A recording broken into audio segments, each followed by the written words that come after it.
What's up, everybody? How are you? This is Brown Sugar Confessions. I am Dr. Val, and welcome to our Wednesday night show at 11 o'clock that you could only get on Power 1017. KD, what's up with you, girl? Got to talk to our co host. Hey, good evening, everybody. It's just been a very hot week here. But otherwise, I'm having a very good week. Nothing too much to report here. How about you, ladies? What's up with you, Tracy? How's things going in New York? Same as KD. It's hot. I'm done. I'm done. I'm here for the stories, and I'm gonna keep my little fan on me because I heard some birdies say some things. So we're gonna do this today. Oh, Ooh, Miss T, what's going on with you down there? well, it's back to school season here in DA, and traffic is heavy again, and the parents are acting a fool. Outside of that, we might have a hurricane coming up here, so we'll see how the next week is going to look. Oh, wow, that's crazy. Jenny C, are you back home or are you still traveling? I'm back home. Me and my kitties are hiding from all of the variations of COVID. But what we want to really hear about, Dr. Val, is all of your travel stories. Oh my goodness. I have so much to share with you guys. My travel started in Spain, then I went to Prague and Germany, and then I ended up in France at CapDac. I'm gonna tell y'all right now, if you got little ones in the room, trigger warning, you might want to get them out, but it's gonna be some fun stories. So y'all ready? Y'all ready for some tea? I don't know. Let me get my cup. Hold on. I got my fan ready. Y'all, everyone's got their fan and they're ready. And we sip. Mm-hmm. Thing, yes. Spill the tea. Was the most amazing experience ever. Before I left the country, I told you guys that I would be reporting live from CapDac, France, but there was no way with the internet where I was staying. It was impossible. So make sure you go into our Patreon account. You get like a lot of the juice about what I actually saw. I can, go unscripted. But scripted, I'm going to tell y'all some things about that whole experience. So it was absolutely beautiful, as I mentioned. And there are two parts to CapDac.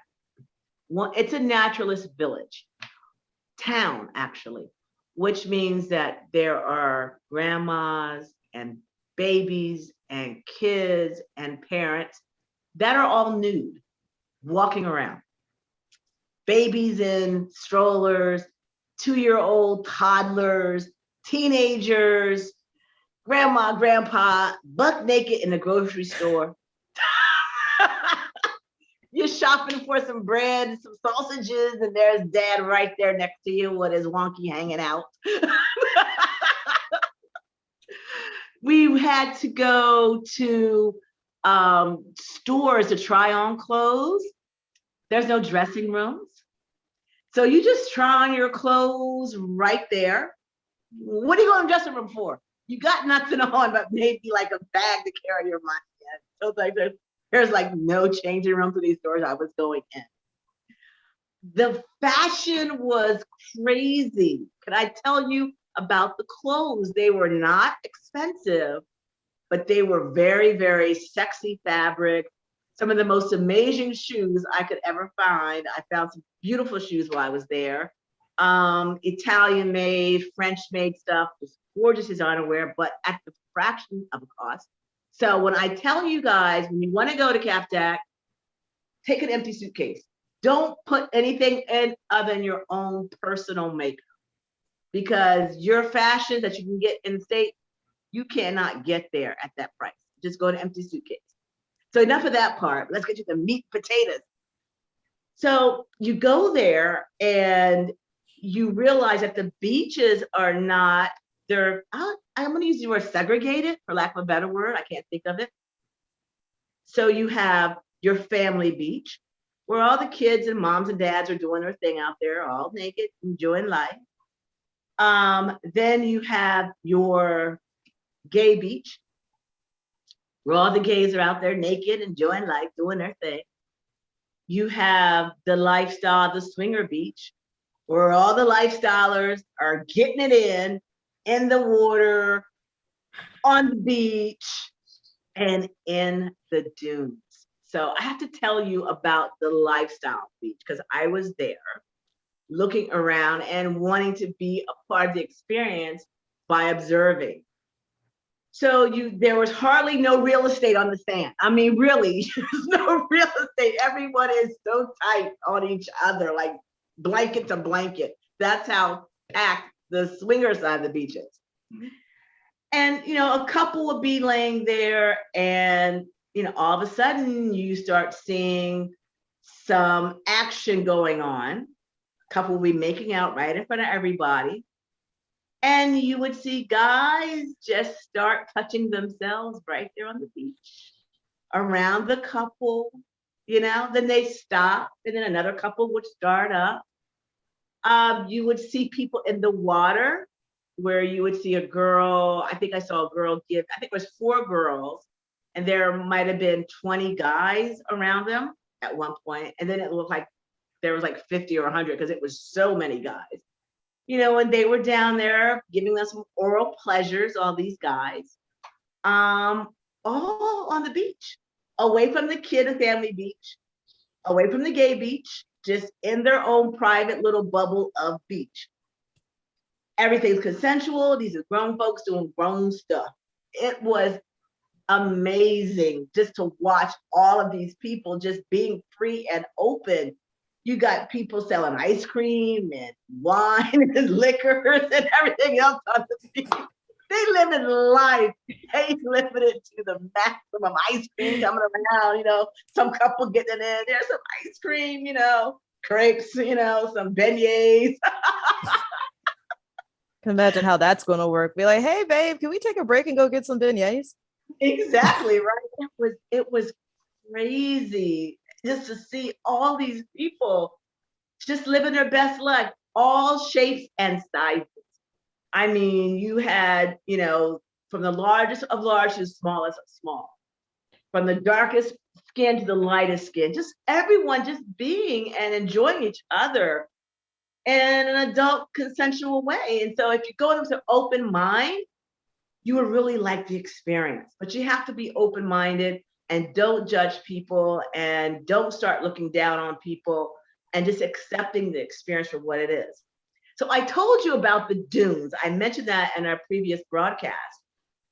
And so imagine if you're in Rehoboth Beach. No, let me correct myself.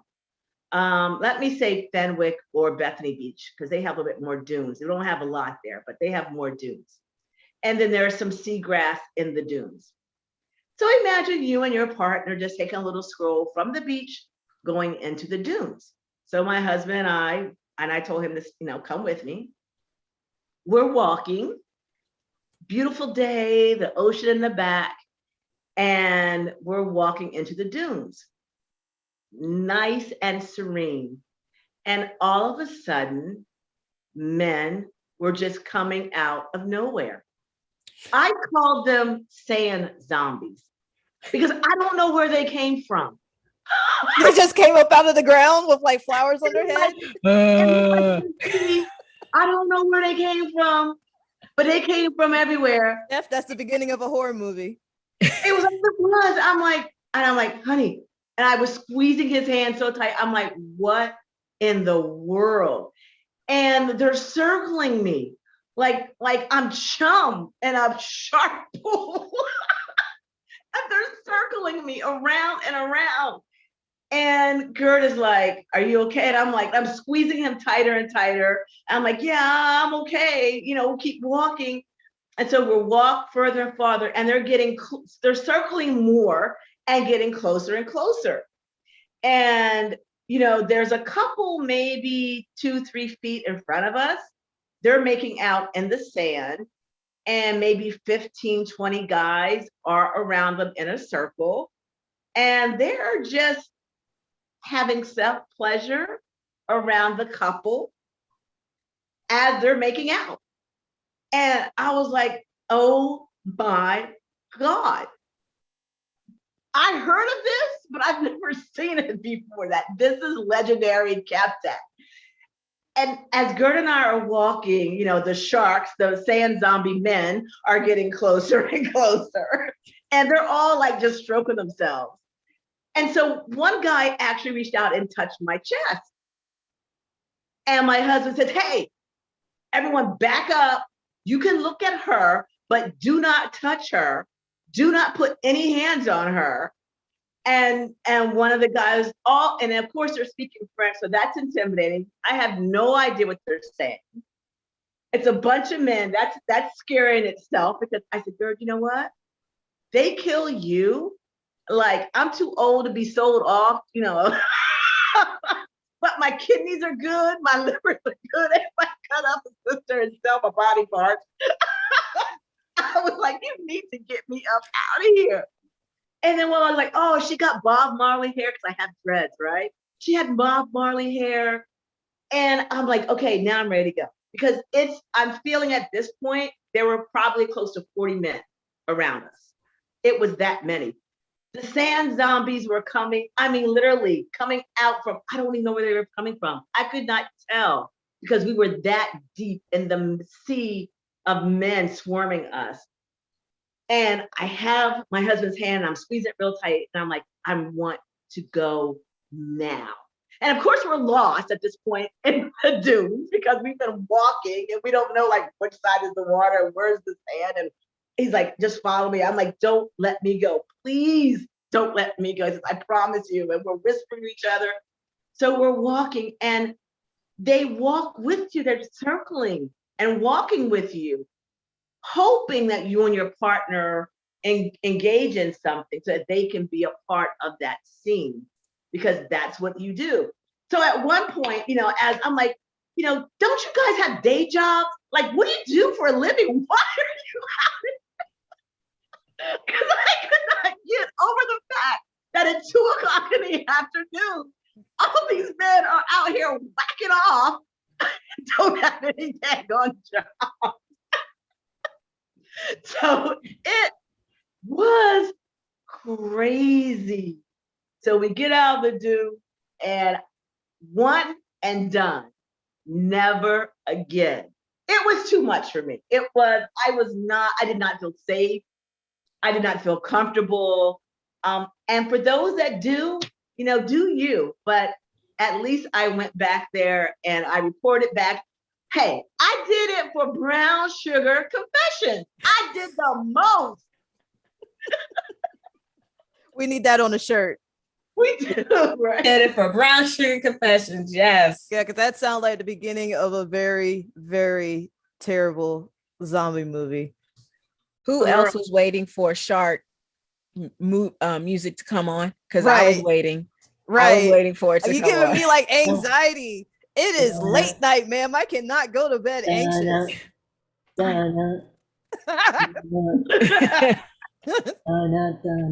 Somebody insert shark music. So I have questions that need answers. What? Dunes are uncomfortable. I don't even like walking through those things. So we're talking about this really heavy, like thick brush, really. And some of those, like the vegetation is usually pretty spiky and stuff. Like, are people getting cut up in these dunes and making out? And like, it just seems so uncomfortable to me. And that's not even talk about the sand. I only saw that one couple making out, and there were so many men around the couple watching, doing their thing. They were on a blanket or a towel, because you got to put it down, because the sand is hot, number one. And yeah, it is, that sea, whatever that dune grass, it is kind of spiky, and it can scratch you. And there was a lot of it. But I would much rather have been cut by the sea grass or the dune grass than be touched by the sand zombies. Honestly, Dr. Val, now that you think about it, my whole science brain just kicked in. They might have been zombies. Let me tell you why. So, you already said, and this is proven fact, dunes and beach sand do not hold temperature well. So if it's hot, it's very hot, and if it's cold, it's very cold. And if it's in the middle of the day, it's very hot. And I'm assuming because this is your town, everybody's butt naked. Why are you walking around on hot sand? That sand has to be at least somewhere between 80 and 100 degrees if you're going barefoot. 2, once again, it's in the middle of the afternoon. Why aren't you at your job? You can be naked at your job. 3, like KD said, dune grass is not very hospitable. It's serrated. It will cut you and it will leave welts. So, and then on top of that, if they're coming out of the sand, they're destroying sand dunes because those sand dunes are not, they're not solid. So like if you keep messing around coming in and out of them, they're going to topple over, and sand is heavy. You got to be a zombie. You can't live out there. Right. Yeah. You know what? I like that, Miss T. Yay for the science. Yay, you girl, because that maybe explain why. But it was a really surreal experience to have that many men, and because I kept thinking to myself, the pack mentality. It only takes one to start something, right? And then everyone, it's like a frenzy, a feeding frenzy of men just like pack animals. That's who we are. We're all animals. And I kept thinking of that. I was like, God, get me up out of here, baby. It's not for me. And it was something that I would never tell anyone to do unless number one, you got to be with somebody. Well, let me correct myself. That's your thing. You don't got to be with nobody. But if you want to just go back there and experience it, be safe, take someone with you, and just make sure you have your boundaries, and the person that's with you has to speak up. I mean, when my husband spoke up, they backed off, and they just were looking and squirming, but it's just very intimidating. And I could tell my husband wasn't comfortable. He was just like, I can't do nothing when all these men come after you. I'm basically cut up. I was gonna say, shout out to Mr. Val for getting them hands prepared to be like, you ain't touching my wife. I was like, let me see Mr. Val swing on somebody. That's what I'm here for. Yes, he did. You can look, but you not touch her. I was just like, yeah, don't touch me. Don't touch me. Hey, stop touching me. And he was like, I'm sorry. Then they're, it was because you don't speak the language, you don't know what they're saying, my mind was racing like, are they trying to gang up on me? Are they going to hurt my husband? Am I going to be sold to some, God knows, take my liver, my kidney? I heard stories like this going on. I don't know. But I know that the sister had to get up out of there. And of course, I am, a Black woman, and they were all white men. So that added another layer. And it was a total, when I say sand zombies, y'all, I'm not lying. That's how I describe the whole scene. So that in itself was an experience. What else can I tell you about Capsac? The restaurants, you could go to your restaurants buck naked. You could have your foie gras, your beignets, your crepes, all buck naked. The waiter, he has his clothes on. Some do, some don't, depending on where you go. The wiggly worm is hanging out. Some people come up to your table. The wiggly worm. That little wiggly worm is by your salad. You're trying to not say you don't see it, but there it is right next to your salad. It's winking at you? No, I don't want it next to my salad at all. At all. At all. Don't mistake it for the sausage that's supposed to be on your plate. Could it at least be having like a face shield on it or something? No, there's nothing on it. Like a waist shield? There was nothing on it, and it's just there. They have a lot of parties. My husband and I, we're not 20, we're not 30, we're not 40. We're not even 50. We old, right? But my husband, he liked to party. He will fly to a party. That's just how he is. He loved to party. So every day they have what you call the phone parties. Well, then they have, because of COVID, they can't have phone parties. So they call it the no phone parties. So it's supposed to be phone, there's no phone. So I was like, I have to go because everyone's talking about the 2:00 phone parties. The DJ is on a tower blasting music. There's a big pool. There must have been 400, 500 people, shoulder to shoulder. I would have had a panic attack. Yeah. Everybody, not everybody, because Dr. Val wasn't. I was observing. They was getting it in. It wasn't a bed untouched. People next to me just, doggy style, gang banging on one side, going down on the other side. You're just like, I told my husband, Jesus Christ, what a night. This is like the ultimate Sodom and Gomorrah. I don't know, but they were everywhere. It is an experience. And just beautiful people of all sizes and shapes, just having a lot of fun and just being free. And if you can go there with an open mind and not judge, you know what? I would say go. And then keep in mind, it's a naturalist village. So that's only one little aspect of Cacti. It's a whole town where none of that goes on. They're just adults living their life with their kids and grandkids that are naked. So it is like quite opposite of each other. And if y'all could not, I wish you guys could see everyone's face, because most people's mouths are like this. Their mouths are like wide open. That's why you don't hear them speaking much, because I haven't even told them like what happened. I just got back yesterday, what I experienced. So their mouths are just wide open. So they're not even really talking. Katie, MST, and Tracy, and Jenny's here. Those mouths are like wide open. We live vicarious through you. So it's Yes. like, wait, what happened? It was crazy. So I plan to go back next year. I want to go. Stay out of the sand dunes. Stay out of the sand dunes. I want to go. Can we get you one of those Wi-Fi boosty things, Dr. Val, please? One of the Yes. boosters. I know now what to do for the next one. Yeah, so my husband, all right, let's go back next year. I'm like, honey, he's like, oh, it was fun. Every night we rolling in like we teenagers, 4 or 5 o'clock in the morning.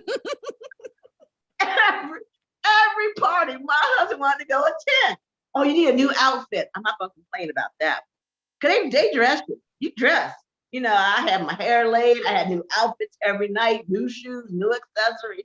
I was looking the part. But we was out rolling deep every night. But you know what? Oh, I know. I want to tell you guys. The nightclubs. Tracy, you were right about the nightclubs. Why you cannot go to nightclubs naked. Yep. Yes, it's because they have this whole thing around the nightclubs, because they're very high end, very upscale nightclubs that cost anywhere from like €100 to get in. Sheesh. And more, right? And they have bouncers out front or selectors. I don't know what these guys are, that will look at you like you a dog dragged in from the dunes if you don't have a certain look about you. Like, go to the back of the room. Like, one of my friends she had on sandals. They were sparkly sandals to go get high heels. He wasn't gonna let her in. Wow. So you have to come in high heels, no flats. You have to dress the part. All the men in our group were all turned away because they all had on shorts. Men have to have on long pants and closed-toe shoes. It's 90 in southern France. It's hot. And who packs long pants on a vacation? You're not going there just to blah blah, right? On a business Europeans, trip. apparently. Yeah. So I had to go out and no jeans, like nice dress pants. So they got turned away, but that is the reason why. Is because they don't want any slipping and sliding going on in the clubs without consent. They want the clothes to stay on when you first walk in, and they want to attract really upscale, beautiful people to go in. That is why they do that. Now, once you're in the club and you go to certain parts of the club, you can be buck naked again.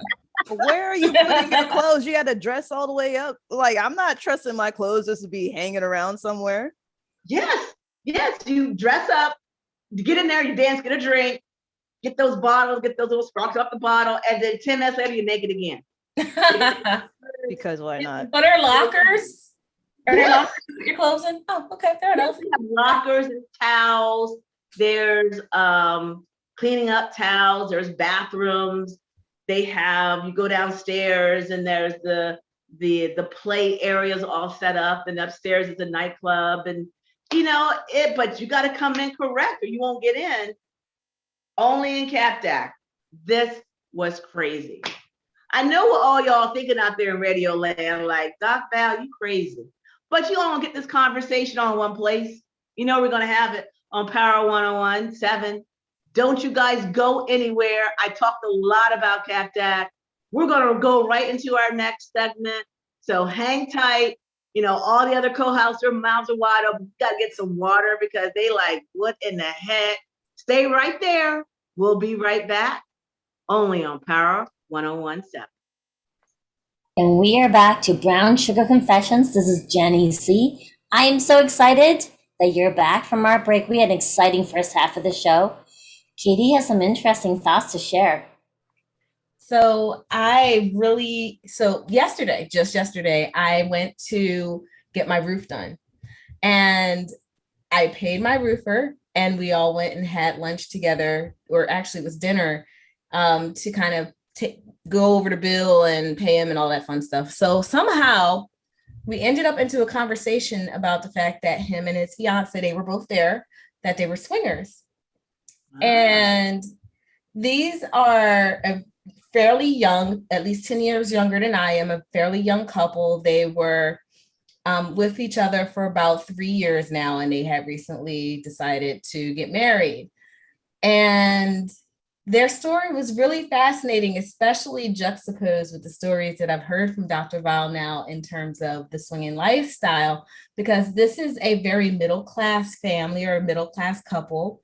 They, probably are somewhere in, let's just say, the $30,000 to, $80,000 range, average Joe kind of area. And I found it really fascinating that their experiences in the swinging lifestyle, like, it's not really a lifestyle for them. It's their way of life, but it's not really like a lifestyle. They're not going to parties. They're not going to large events. They don't really have access to those types of things. So their way of meeting people was usually on dating applications and just kind of running into people and sharing a look. And it's like, yeah. So that was kind of their experience. And I realized as I was having this conversation and knowing that there's whole islands and towns kind of associated with the lifestyle, that there is a clear-cut separation based on socioeconomic class. And your experience and how you navigate is going to be completely different based upon, what class or income level that you're going to be in. So I found that really interesting, that that's something that's really kind of keeping people away from each other, really. Right. Yeah, it is very fascinating when you think about the various social economic classes of individuals that choose this type of lifestyle or play. And as you notice, as you even saw, that they come from all various backgrounds and economic backgrounds, because they just choose to live a lifestyle where they share each other's partners, but they don't share their emotions with their partner. You know what I mean? Yeah. They don't share their emotions with anybody. They keep it, the emotional portion of the relationship is for the couple. And everything else is just play. Yeah, Katie. Dr. Val, and that was one of the things that the couple happened to mention. So we were talking about it, and they were saying how the reasons why they decided to do it and how they meet people. And one of the questions I asked is, it was kind of around polyamory, and they both stopped dead in their tracks and was like, absolutely not. We're not polyamorous. We're not polygamous. We're not any of that stuff. We are swingers. That is it. Anything involving actually having a relationship is an absolute no. So we only deal with sex. It has to be kind of emotionless sex. Anything dealing with your emotions, we kind of cut that. And they had very clear rules. We talked about that before, how there's rules with this stuff. They had very clear rules. Like the guy, he liked long-haired, dark-haired women, if he was not allowed to bring someone like that, he was not allowed to have sexual relationships with someone like that, because that was now breaking one of the rules. So he couldn't have his preference. He could not like have his physical preference. his specific preference, because it was like, hey, you might fall in love with this person. So that's smart. That's a good rule. I like that rule, actually. Interesting. So yeah, they absolutely very, very specifically were not poly at all, did not want to even have any relationship to poly lifestyle whatsoever. So I found that to be really fascinating. Right. Well, when I was in France, and after I left Capdac, I then went on a riverboat cruise. And if you go into Patreon, you'll hear an interview with me and the owners of this event that I went with. And they are lifestylers. They hired me to come on and teach relationship and intimacy classes to a select group of their clientele on this riverboat. And while I was teaching this, I met these 4 beautiful Brazilian couples. Well, 2 couples, Brazilian. And they all live together in the US. They are poly, but they also swing. That sounds confusing. It was. And I will tell you something like really crazy funny. Like the girl, because we were dancing and they're having a good time. And so at one time in the night, I noticed that one of the guys bends over like he's hurting. And I'm like, what's wrong with you? And she's like, I hit him in his private. I'm like, why? Ooh. It's like, because I told him, quit having sex with just one girl. Have sex with many girls. He just keeps going to this one girl. I told him to have many. And I was like, well. But he found his preference. He in trouble. Uh-oh. Now, I want to know, if you're out there listening to us, could you ever see yourself telling your male partner that you want him to have sex with more women, not just one? Look, buddy, I see you keep going to the same chick, and I ain't with it. You know need what? to switch up the rotation. I feel her. I think I understand. I feel that deep in my heart. I think I get that. I get her. her. She hit him straight up. She just hit him right in the crotch. and like next day, my husband and I are walking upstairs, and he took somebody else in that playroom. He didn't have the same chick. He wasn't trying to mess up twice. Yeah, he's knocking the other one's boots. He was like, I'm in it. But Tracy, don't you have some kind of experience in a poly atmosphere or swinging? I do. I've had a poly relationship and I've had a swinging relationship in the past, and both were very different. The swinging relationship, there were different rules in place versus the poly relationship. And the poly relationship, we don't go with anyone outside of our 4. We never went with anyone outside of the solid core 4. That was an absolute no. In the swinging relationship, you could go with anyone, but there were rules on it. Like, obviously, no, this is emotion. If you are sneaking to talk to this person, automatic out. If your partner feels some kind of way about like your interaction with them, like, you know how it is when you have a deep connection with someone and the other person can kind of feel it, and you're just like, no, we're not doing that. There were some rules outside of that. But the one thing that is heavily in common with both of them is communication and trust. Do not go into a swinging relationship thinking that you're going to fix somebody cheating. Absolutely not. You're gonna break your own heart. You're gonna break and you're gonna watch it. You're gonna watch it. The one things that I learned in the swinging relationship was trust is can easily be broken. Mm. And you have to be very, very clear on your boundaries. Very clear. And I mean, if you feel any kind of way, I mean, if a person is wearing a certain color of lipstick and you're not down with it, be honest with it. You know, I wonder, as you were sharing your experience, Tracy, here's my mind's going with all of this, and I might get some letters.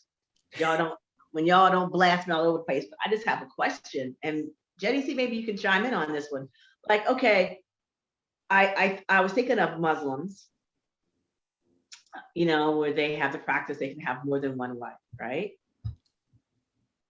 Then you have polygamists that it's outlawed in the US, right? Or is or isn't, but Jenny, I think there's one state. Is it Utah or Iowa where it's actually allowed? Utah. It's not legal anymore here in Salt Lake, as far as I know, but they do have that show with the many sister wives. Mm-hmm. It's supposedly illegal now, but I think there's still extremists in southern Utah that still do it. Okay.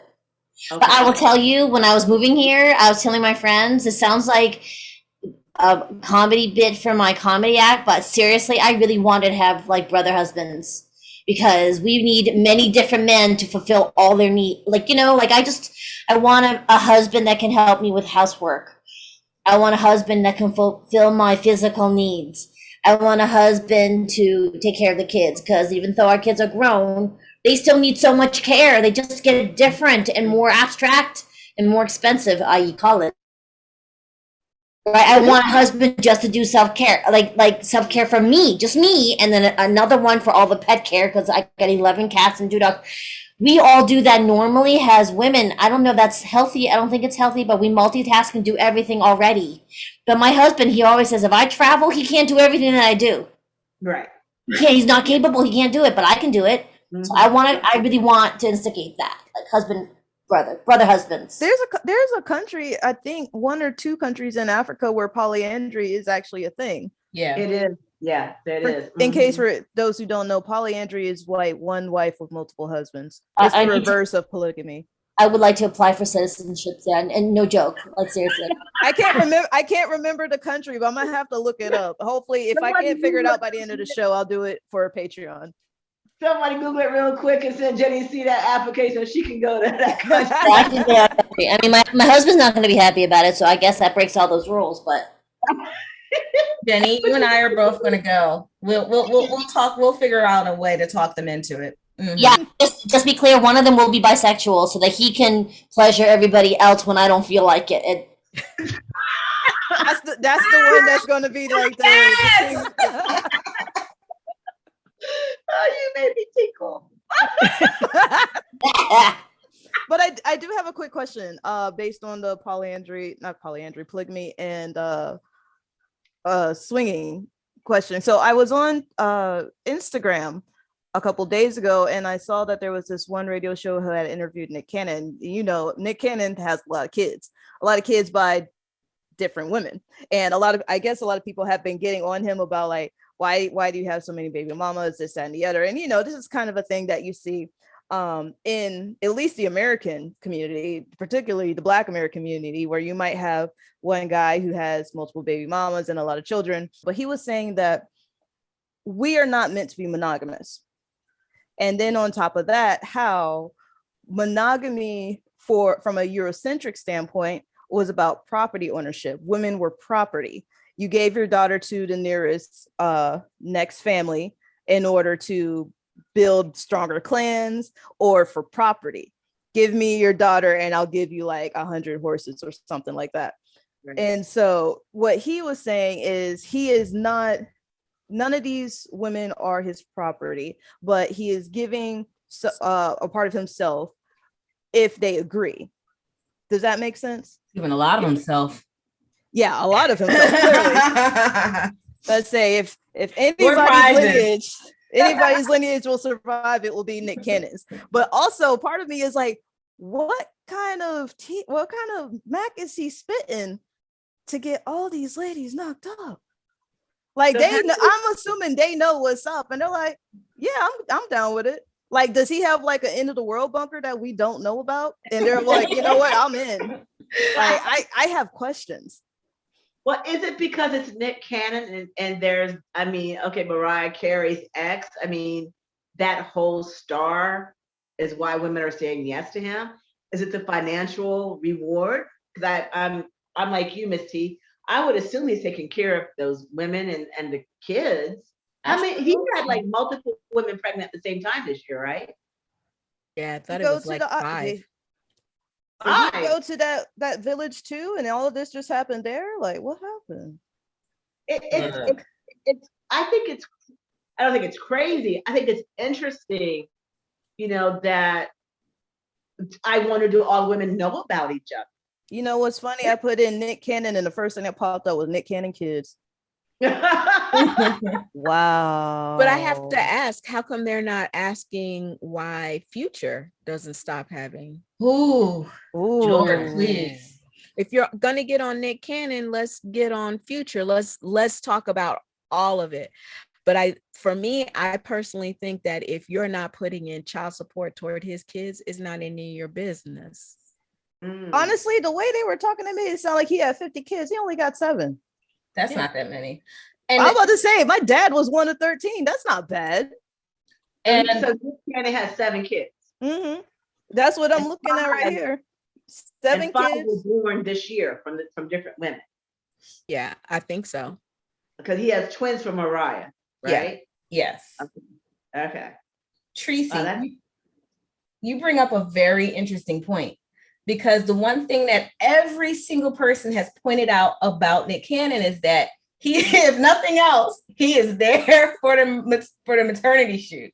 Yeah. And Yeah. in some way, shape, or form, he is participating in his children's lives. At least in the beginning. We'll have to see how things go 10 years, 15 years from now. But with someone like Future, he's doing way worse damage out here in the world. And to top it off, he refuses to participate in these children's lives, to pay for these children. And in some ways, he is almost a hero within some certain circles. And they kind of clown Nick Cannon, but at least he's there for his children and the women in his life. But I don't care about it. I think Nick Cannon, as long as he shows up for them pretty baby shoots and be kissing all them bellies, do what you do. Do what you do. My thing is, so long as the kids are taken care of, they're happy and they don't turn into serial killers. That's all I want. Don't be doomed zombies. Don't be people. a doomed zombie. All right, so Don't be a ladies, doomed- please don't be a doomed zombie. I do not think Nick Cannon is at least officially poly. But what about people who are? So we kind of touched on something earlier that I think is kind of important. I have been in the Muslim community, and in the city that I am from, having polygynous relationships are the norm. Like, everyone's doing it.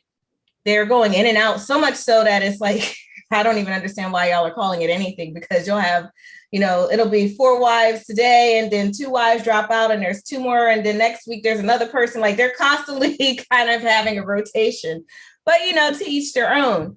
However, one of the things we touched on earlier is the fact that, you do have rules and everything involved with this stuff. So I found within that community, there's typically rules. Actually, on a religious side of it, a husband is supposed to provide a home for each of his wives. You're supposed to carve out your time equally. So if you have 4 wives, you need to make sure that you have time to please each of your wives equally and not leave one feeling as if they are neglected.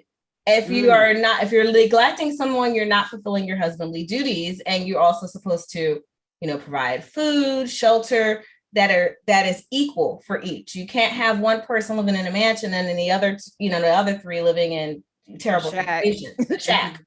However, that's not the way it always typically plays out within the community. So you have people who are pretty much, selling oils on the corner that'll have 2 or 3 wives.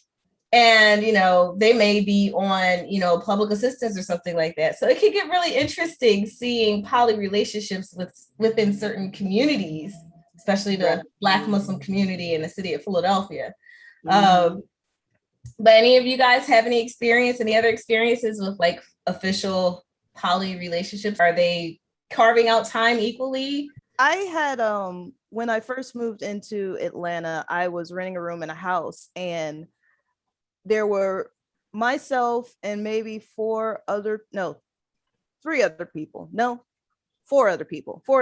in this house, and two of them were poly. And so two of them were poly, and I met maybe two or three of their other partners because they didn't live in the house, but they always came in the house. And that was my first experience with having anybody who was polyamorous. They literally had to explain what polyamory was and how it functioned. It did not function in the way they were telling me from that house. And I was just like, this is a hot mess. Like literally, like everybody was screaming and yelling and trying to sleep with people who weren't in the circle and trying to bring in people who didn't really realize that the relationship was a poly relationship. They thought they were the only one, and they clearly weren't the only one. And I'm literally like the only technically straight person, and they're like, what is happening? I don't understand.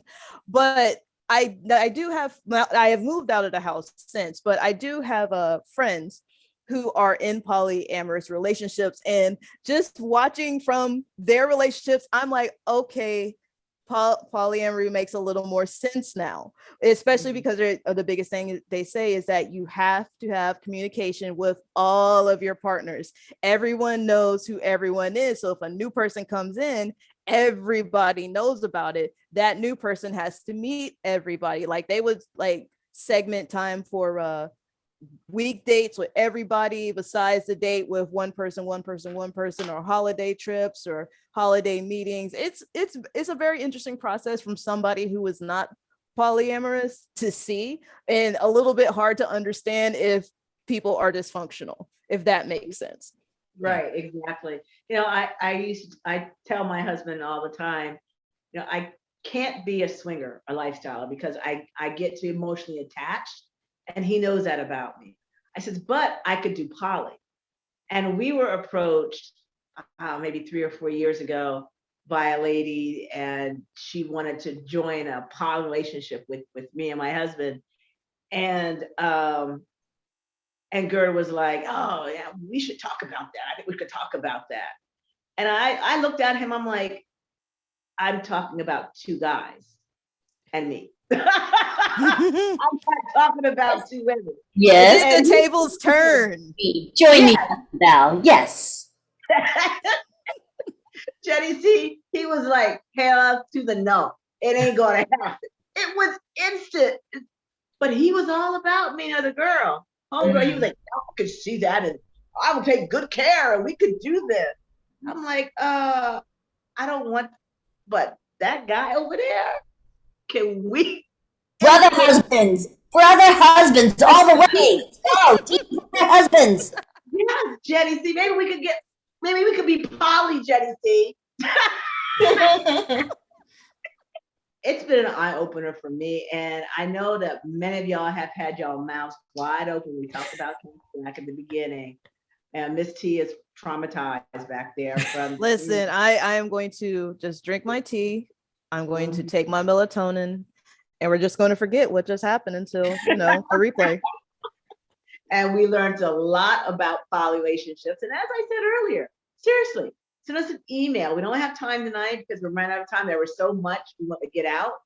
But send us an email at brownsugarconfessions@gmail.com, and make sure you set your station every Wednesday at 11 o'clock and join the conversation and be a part of Brown Sugar Confessions, only on Power 1017. Good night, everybody. We'll see you next week. Take care.